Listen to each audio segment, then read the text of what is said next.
Selamat malam semuanya, teman-teman kelas 4G dan kelas 4H. Pada pertemuan ketiga kemarin, karena saya berikan melalui e-learning ya, dan beberapa mungkin kurang paham, maka ini saya jelaskan lebih detailnya. Untuk materi yang saya perlihatkan di sini, teman-teman bisa download di e-learningnya pada pertemuan ketiga. Yang pertama akan saya bahas adalah mengenai kelas dulu. Nah, kelas di sini kalau Anda lihat pengertiannya adalah cetak biru atau blueprint dari objek. Apa maksudnya? Kalau Anda bayangkan misalnya kita buat satu definisi objek adalah misalnya sebuah motor. Nah, Anda mungkin bisa bayangkan ya motor, sepeda motor. Anda punya sepeda motor misalnya. Nah, Anda bisa lihat pertama kelas ini adalah tempat di mana objek nanti akan kita buat. Kalau kita bayangkan sepeda motor, maka kita akan membayangkan motor itu ada 2 roda. Motor itu punya casing warnanya apa, atau motor itu mereknya apa, jenisnya apa, matic atau tidak. Nah, itu ada gambaran seperti itu. Nah, di sini bayangkan Anda bisa lihat model objek di sini yang bentuknya agak besar-besar. Ini adalah behavior atau metode, kinerjanya dari sebuah objek itu apa. Kemudian di sini ada yang kecil-kecil, ada bentuk bulat, ada kotak, kemudian ada segi 6. Nah, itu adalah field atau state atau ciri-ciri. Kalau Anda bayangkan sepeda motor tadi, berarti sepeda motor itu punya ciri-ciri. Misalkan ciri-cirinya adalah dia punya 2 roda, kemudian dia punya warna, misalnya warna motor Anda adalah hitam. Kemudian Anda punya motor mereknya Honda misalnya. Nah, itu adalah ciri-ciri kondisi dari sebuah objek, misalnya objek sepeda motor.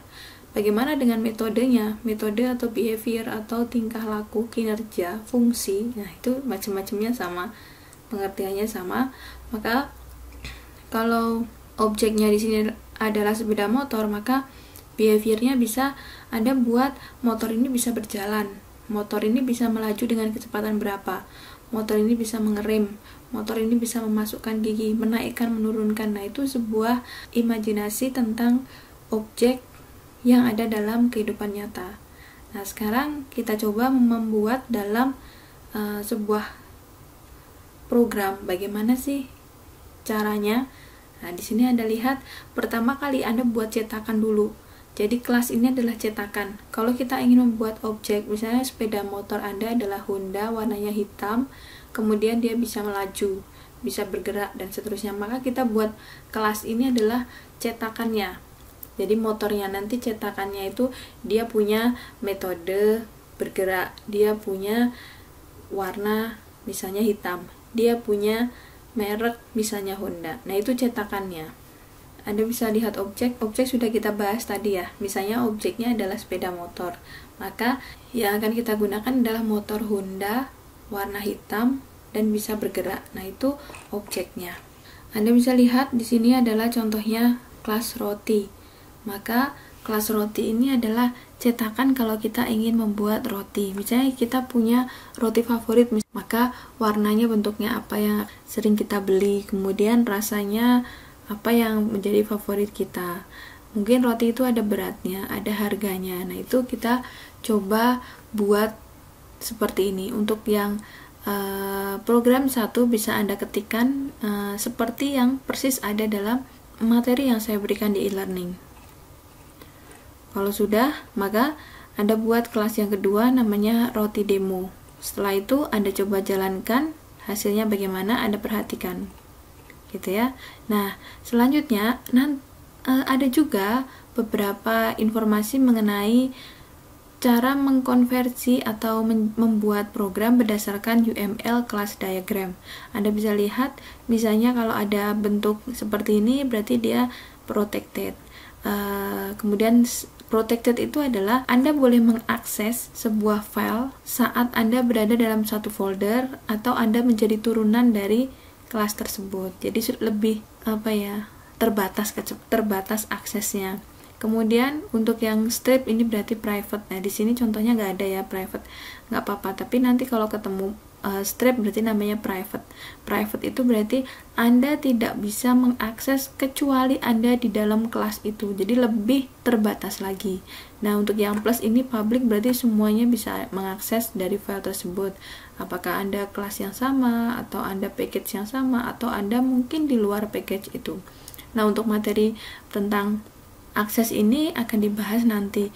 Hanya saja Anda mungkin harus mengingat kembali seperti apakah bentuk-bentuk UML. Oke. Setelah itu, nah ini contohnya. Berarti kalau contoh seperti ini adalah ini hanya pengertian aja ya, bahwa ini ada sebuah kelas namanya kelas makhluk hidup. Kemudian yang pertama ini adalah variabel. Yang kedua biasanya ada kolom yang kedua itu kolom ketiga ya.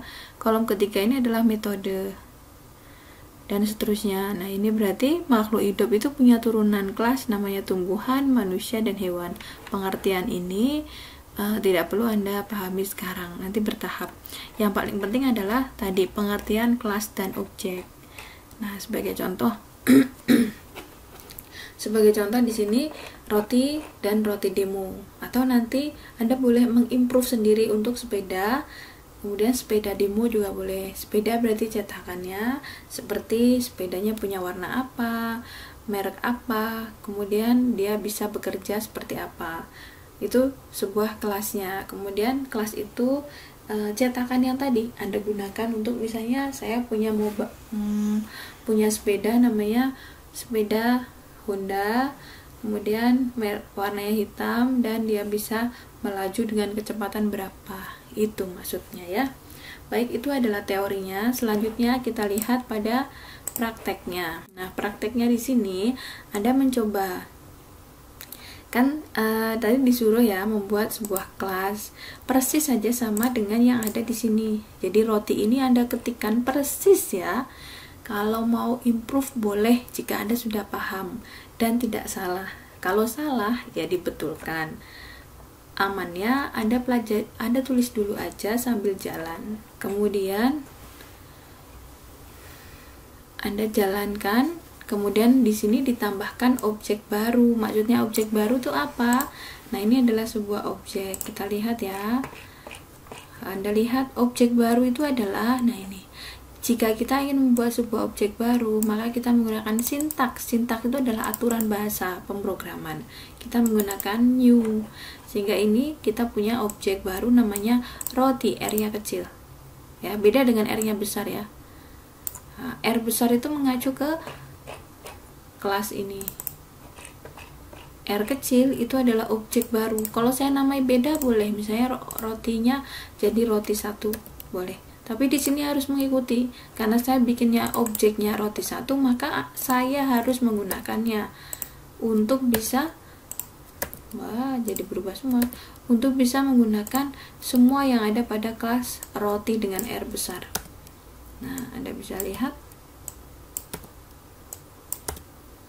Nah, ini baru betul. Karena di sini saya deklarasikan roti 1, maka saya juga harus menggunakannya persis seperti saat saya mendeklarasikan. Oke, saya rasa itu. Kemudian setelah Anda coba, Anda buat gambarlah kelas diagram dari roti demo. Ya, caranya gimana diagramnya? Ya, diagramnya sama seperti ini. Diagram tuh gimana sih? Ini namanya kelas, ini namanya variabel, ini namanya metode. Cuman itu saja. Jadi apa yang Anda tulis pada roti demo, Anda gambarkan kelas diagramnya. Kemudian yang ketiga, buatlah kelas baru yang bisa digunakan sebagai template blueprint dari car demo. Nah, ini adalah sebuah car demo. Car demo itu berarti sama seperti roti demo. Kita lihat roti demo. Nah, roti demo itu kayak gini. Nah, tugas yang kedua, yang selanjutnya itu Anda bikin ini loh cetakannya. Kira-kira begitu ya. Kemudian nomor 4, buatlah sebuah kelas yang dapat merepresentasikan sifat-sifat dari objek kucing. Objek ini memiliki field, variabel, berat ya, field variable. Nah ini udah pernah saya coba di kelas. Kalau memang susah, dicoba dulu ya. Untuk nomor 4 bisa nanti saya akan coba perjelas mengenai cara membuat programnya ya. Yang penting nomor 4 ini Anda buat kelas sesuai dengan yang saya minta. Misalnya ya, saya punya sifat-sifat dari objek kucing, jadi kita bikin kelas kucing dengan cetakan untuk variabel umur, cetakan untuk warna bulu, bebas nih, mau string mau integer boleh. Kemudian metodenya meong, umur. Nah seperti itu. Untuk nomor 5 akan saya suruh tidak mengerjakan, oke? Karena susah jadi nggak usah. Baik, setelah itu, nah untuk nomor 6 ini untuk pemahaman aja ya. Sebenarnya kelas string dalam Java tuh kayak apa gitu ya.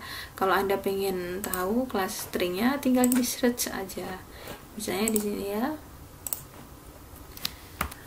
kita pengen coba kelas string tuh kayak apa sih. Kelas string misalnya documentation Java. Nah, kita pilih yang string ini juga boleh ya. Nah seperti ini nih kelas string. Kita lihat maksudnya seperti apa yang diinginkan dari tugas itu. Anda memahami bahwa sebenarnya dalam Java itu library-nya sudah ada semua. Kalau kita ingin menggunakan printf misalnya, printf itu bahasa C ya, printline, system out printline, maka semuanya ada dalam Java, tinggal kita gunakan. Kelas string ini di dalamnya ada field, ada konstruktor, ada metode, tinggal kita pakai saja. Kira-kira itu maksudnya ya. Jadi kalau nanti misalnya saya kok pengen coba cari Java Math ya gitu misalnya, oke, Anda bisa cari nih Java AWT apa. Coba misalnya Java Swing juga bisa, Java Print, semuanya ada dalam sini. Tentang SQRT untuk akar juga ada. Saya Java Math.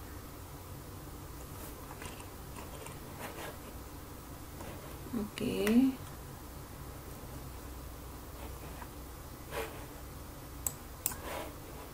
Kita coba description-nya. Mana ini package-nya ya. Aku nggak mau. Wait.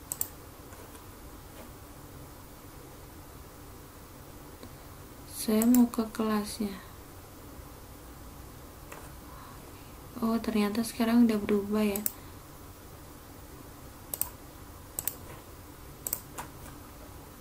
Java Math itu di dalamnya ada Java Math Context. Seperti itu, oke. Jadi nanti kalau misalnya Anda punya referensi yang lama dan ternyata berbeda, maka teman-teman bisa lihat semuanya ada dalam yang ada dalam Java yang terbaru dan Anda ikuti saja. Misalnya nih, kita coba buka NetBeans ya. Nah, misalnya NetBeans itu adalah, misalnya dalam NetBeans kita bisa coba cek misalnya ya.